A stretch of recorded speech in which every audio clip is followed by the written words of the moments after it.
ಸರ್ವಸ್ವರೂಪೆ ಸರ್ವೇಶೆ ಸರ್ವಶಕ್ತಿ ಸಮನ್ವಿತೆ ಭಯಭ್ಯಸ್ತ್ರಾಹಿನೋ ದೇವಿ ದುರ್ಗೇ ದೇವಿ ನಮೋಸ್ತುತೆ. ಎಲ್ಲರಿಗೂ ನಮಸ್ಕಾರ.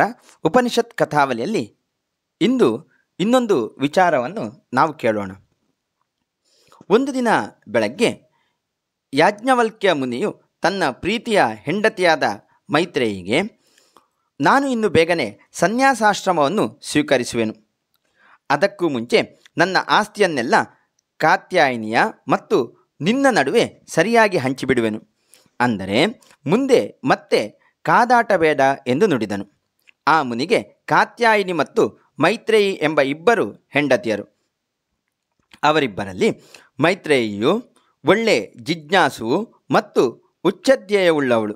ಕಾತ್ಯಾಯಿನಿಯು ಉಳಿದ ಸಾಮಾನ್ಯ ಸ್ತ್ರೀಯರಂತೆ ಆಸ್ತಿ ಆಭರಣಾದಿಗಳಲ್ಲಿ ಆಸಕ್ತಿಯುಳ್ಳವಳು. ಗಂಡನು ಹೀಗೆ ಹೇಳಿದಾಗ ಮೈತ್ರೇಯಿಯು ವಿಸ್ಮಿತಳಾದಳು. ಅದರ ಕಾರಣವನ್ನು ಕೇಳಬೇಕೆಂದು ಆಕೆಯ ಮನಸ್ಸಿನಲ್ಲಿ ಕುತೂಹಲ ಉಂಟಾಯಿತು. ತನ್ನ ಪತಿಯನ್ನು ಕುರಿತು ಈಗ ಒಮ್ಮೆಲೆ ಸನ್ಯಾಸಾಶ್ರಮವನ್ನು ಸೇರುವ ಕಾರಣವೇನು ಎಂಬುದಾಗಿ ಪ್ರಶ್ನಿಸುತ್ತಾಳೆ. ಆಗ ನರೆ ಹಾಯ್ದು ಮುಪ್ಪು ತೋರಲಾರಂಭಿಸಿದೆ. ಇನ್ನು ಉಳಿದ ಆಯುಷ್ಯವನ್ನೆಲ್ಲ ಬ್ರಹ್ಮಚಿಂತನೆಯಲ್ಲಿಯೇ ಕಳೆಯಬೇಕೆಂದು ನನ್ನ ಉದ್ದೇಶ ಎಂದು ಯಾಜ್ಞವಲ್ಕನು ನುಡಿದನು. ಈ ಮಾತನ್ನು ಕೇಳಿದೊಡನೆ ಮೈತ್ರೇಯಿ ನಸು ಸಿಟ್ಟಿನಿಂದ, ನೀವು ಬ್ರಹ್ಮಚಿಂತನದಿಂದ ಅಮೃತ ತತ್ವವನ್ನು ಪಡೆಯುವ ಉದ್ಯೋಗವನ್ನು ನಡೆಸಿದಿರಿ. ನನಗೆ ಮಾತ್ರ ಈ ನಶ್ವರ ಆಸ್ತಿಯ ಭಾಗವನ್ನು ಬಿಟ್ಟುಕೊಟ್ಟು ಇಲ್ಲಿಯೇ ಕೂಡಿಸಬೇಕೆನ್ನುವಿರ? ನಾನು ಧನಕನಕಗಳಿಂದ ತುಂಬಿದ ಇಡೀ ಪೃಥ್ವಿಯ ಒಡತಿಯಾದರೂ ನನಗೆ ಅಮೃತತ್ವವು ಪ್ರಾಪ್ತವಾಗಬಲ್ಲದು ಎಂದು ಕೇಳುತ್ತಾಳೆ. ಮುನಿಯು ಈ ಪ್ರಶ್ನೆಗೆ ಸ್ಪಷ್ಟವಾಗಿ ಇಲ್ಲ ಎಂದು ನಕಾರದರ್ಶಕ ಉತ್ತರವನ್ನು ಕೊಡಬೇಕಾಯಿತು. ಹಾಗೆ ಉತ್ತರ ಕೊಟ್ಟ ಬಳಿಕ ಅವನು ಅಖಿಲ ಸುಖ ಸಾಧನಗಳ ಸ್ವಾಮಿನಿಯಾಗಿರುವುದರಿಂದ ಇಲ್ಲಿ ಸಿಕ್ಕತಕ್ಕ ಇಹಲೋಕದ ಎಲ್ಲ ಸುಖವು ನಿನಗೂ ಸಿಗುವುದು. ಇಂಥ ದೈವವುಳ್ಳ ಜೀವನದಂತೆ ನಿನ್ನ ಜೀವನವಾದರೂ ಸುಖಮಯವಾಗುವುದು.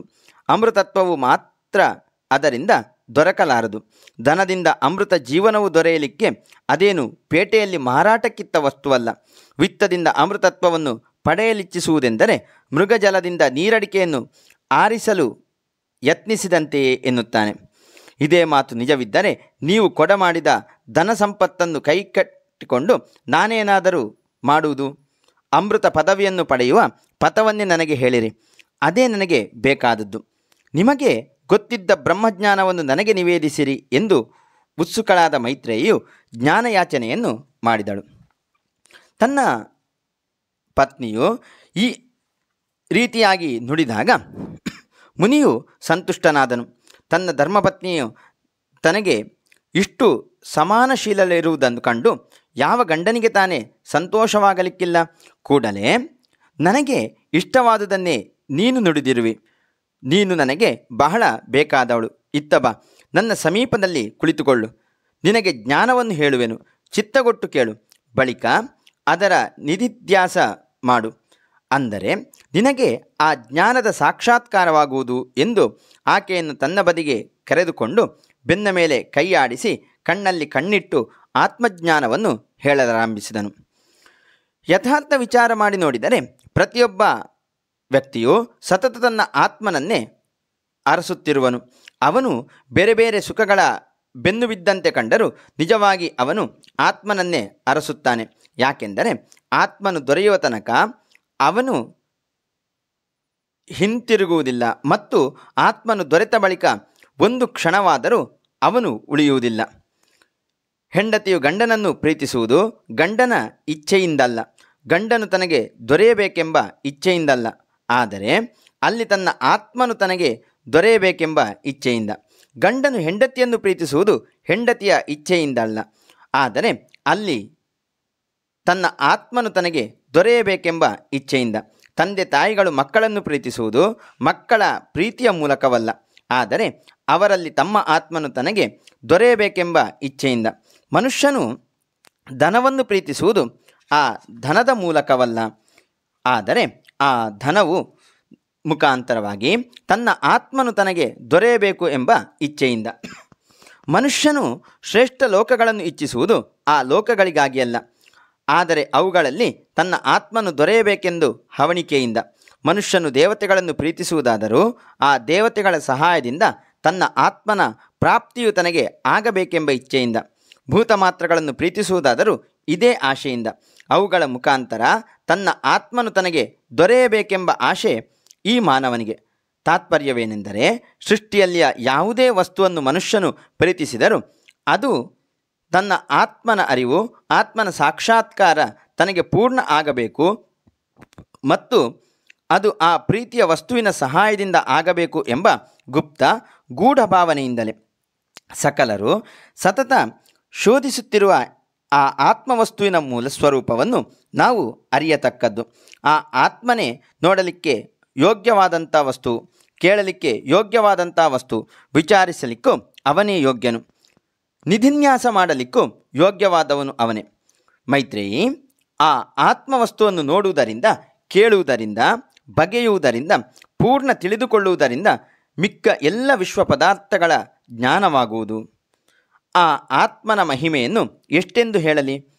ಈ ವಿಶ್ವವೆಲ್ಲ ಅವನಿಂದಲೇ ಹೊರಟು ಅವನಲ್ಲಿಯೇ ಇರುವುದು.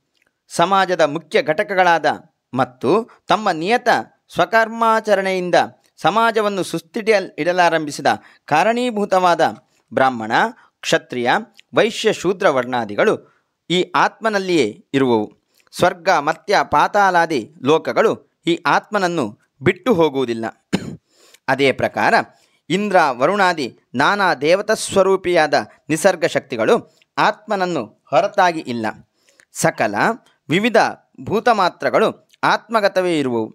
ಈ ಆತ್ಮನಲ್ಲಿಯೇ ಇವೆಲ್ಲ ವಾಸವಾಗಿದ್ದಾವೆ. ಈ ಆತ್ಮನೇ ಇವೆಲ್ಲವಲ್ಲೂ ಇರುವನು.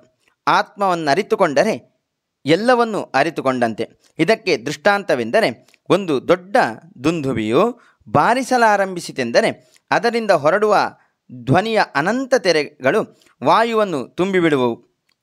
ನಮಗೆ ಅದು ಯಾವುದೋ ಒಂದು ಧ್ವನಿಯು ಎಂಬ ಸಾಮಾನ್ಯ ಜ್ಞಾನವಾದರೂ ಅದು ದುಂದುಬಿಯಿಂದಲೇ ಹೊರಟದ್ದು ಎಂಬ ವಿಶಿಷ್ಟ ಜ್ಞಾನವು ಆಗುವ ತನಕ ಅದು ದುಂದುಬಿಯ ಧ್ವನಿಯೇ ಎಂಬುದು ತಿಳಿಯದು. ಒಮ್ಮೆ ಗುರುತಾಯಿತೆಂದರೆ ಮುಂದೆ ಎಲ್ಲ ದುಂದುಬಿಗಳ ಧ್ವನಿಗಳು ಗೊತ್ತಾಗುವುದು. ಅಥವಾ ಯಾವನಾದರೂ ಒಂದು ಶಂಖವನ್ನು ಊದಲಾರಂಭಿಸಿದನೆಂದರೆ ಶಂಖದಿಂದ ಹರಿಯುವ ಆ ಶಂಖನಾದವನ್ನು ಅದು ಶಂಖನಾದವೇ ಎಂಬ ಜ್ಞಾನವಾಗುವ ತನಕ ಗುರುತಿಸುವುದು ಅಸಾಧ್ಯ. ಒಮ್ಮೆ ಗುರುತಿಸಿದ ಬಳಿಕ ಶಂಖನಾದಗಳು ಒಮ್ಮೆಲೇ ತಿಳಿಯುವವು. ಅದೇ ರೀತಿ ಯಾರಾದರೂ ವೀಣೆಯನ್ನು ನುಡಿಸುತ್ತಿದ್ದರೆ ಅದರ ಮಂಜುಳ ನಿನಾದವನ್ನು ಗುರುತಿಸುವುದು ಕಷ್ಟ. ಆದರೆ ಒಮ್ಮೆ ವೀಣಾನಾದದ ಗುರುತಾಯಿತೆಂದರೆ ಯಾವುದೇ ವೀಣೆಯನ್ನು ನುಡಿಸಿದರೂ ಅದು ಒಮ್ಮೆಲೇ ತಿಳಿಯುವುದು. ಆತ್ಮ ಮತ್ತು ಆತ್ಮನಿಂದ ಹೊರಟ ಅನಂತ ವಸ್ತುಗಳ ಸಂಗತಿಯಾದರೂ ಹೀಗೆ. ವಿಶ್ವದಲ್ಲಿಯ ವಿವಿಧ ವಸ್ತುಗಳ ಬೇರೆ ಬೇರೆ ಜ್ಞಾನವು ನಮಗೆ ಎಷ್ಟು ಆದರೂ ಅದರಿಂದ ನಮ್ಮ ಆತ್ಮಜಿಜ್ಞಾಸೆಯು ತಣಿಯಲಾರದು. ಆದರೆ ಆತ್ಮಜ್ಞಾನವಾಯಿತೆಂದರೆ ಮಾತ್ರ ಎಲ್ಲ ವಸ್ತುಗಳು ಅದರಿಂದ ನಿರ್ಮಿತವಾಯಿತು. ಅದರಿಂದ ನಾವು ಜ್ಞಾನದ ಹಸಿವು ಹಿಂಗಿ ನಮ್ಮಲ್ಲಿ ಅತ್ಯಂತ ಸಮಾಧಾನವು ನೆಲೆಗೊಳ್ಳುವುದು. ಈ ಆತ್ಮನೆಂದರೆ ಅತ್ಯಂತ ಶ್ರೇಷ್ಠ ಅನಾದಿ ವಸ್ತು.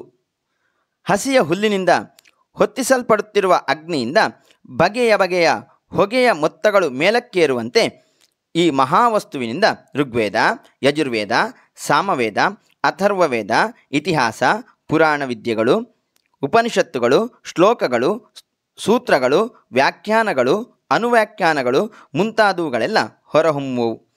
ಇವೆಲ್ಲ ಆ ಆತ್ಮಪುರುಷನು ಉಸಿರಿನಂತೆ ಇರುವವು. ಅವನು ಅಖಿಲ ಅನಂತ ವಿಶ್ವಗಳ ಆಶ್ರಯಸ್ಥಾನನು.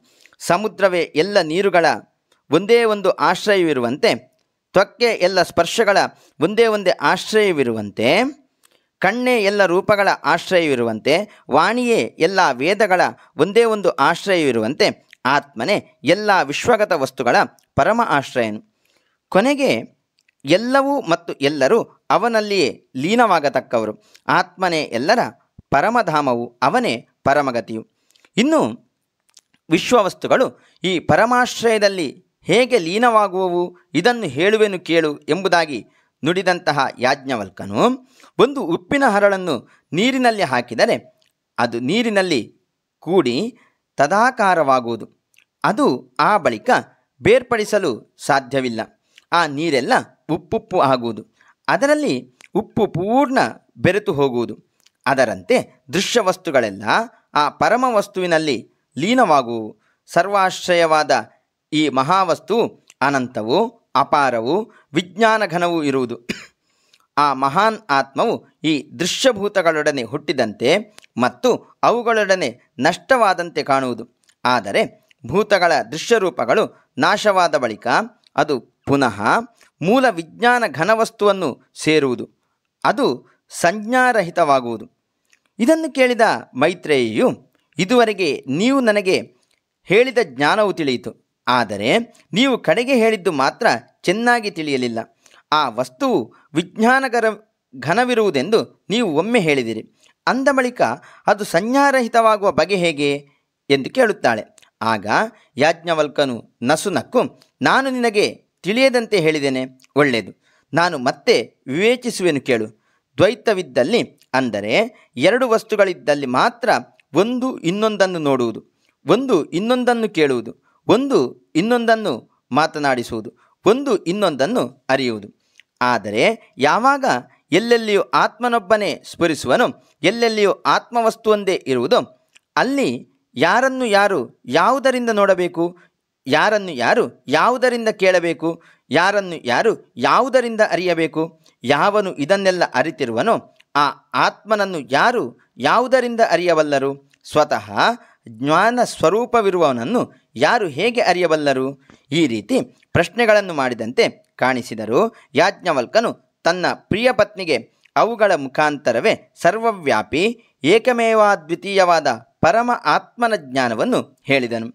ಆ ಸಾಧ್ವಿಯು ಗಂಡನು ಹೇಳಿದ ಜ್ಞಾನವನ್ನೆಲ್ಲ ಕಿವಿಗೊಟ್ಟು ಕೇಳಿ ಬ್ರಹ್ಮಚಿಂತನದಲ್ಲಿಯೇ ತನ್ನ ಅಪರ ವಯಸ್ಸನ್ನು ಕಳೆಯಬೇಕೆಂದು ನಿಶ್ಚಯಿಸಿ ತನ್ನ ಬಯಕೆಯನ್ನು ಆತನಿಗೆ ಹೇಳಿಕೊಂಡಳು. ಆಗ ಆಸ್ತಿಯನ್ನು ವಿಭಾಗಿಸಿಕೊಡುವ ಗೋಜಿಗೆ ಹೋಗದೆ ಅದನ್ನೆಲ್ಲ ಕಾತ್ಯಾಯನಿಯ ಪಾಲು ಮಾಡಿ ಯಾಜ್ಞವಲ್ಕನು ಮೈತ್ರೇಯಿಯನ್ನು ಕರೆದುಕೊಂಡು ಅವಳೊಡನೆ ಒಂದು ರಮ್ಯವಾದ ಆಶ್ರಮದಲ್ಲಿ ಇರತೊಡಗಿದನು. ಅಲ್ಲಿ ಅವರಿಬ್ಬರೂ ಮುಂದೆ ತೀವ್ರ ಸಾಧನೆಯಿಂದ ಸಮಾಧಿ ಸುಖವನ್ನು ಅನುಭವಿಸಿ ತಮ್ಮೆಡೆಗೆ ಬಂದವರಿಗೆ ಜ್ಞಾನ ಮಾರ್ಗವನ್ನು ಉಪದೇಶಿಸಿ ಸತ್ಕಾರ್ಯವನ್ನು ಮಾಡುತ್ತಾ ಕೊನೆಗೆ ಆತ್ಮನಲ್ಲಿ ಲೀನವಾದರು. ನಮಸ್ಕಾರ. ನಾಳೆ ಉಪನಿಷತ್ ಸಂಬಂಧ ಇನ್ನೊಂದು ಕಥೆಯೊಂದಿಗೆ ಭೇಟಿಯಾಗೋಣ.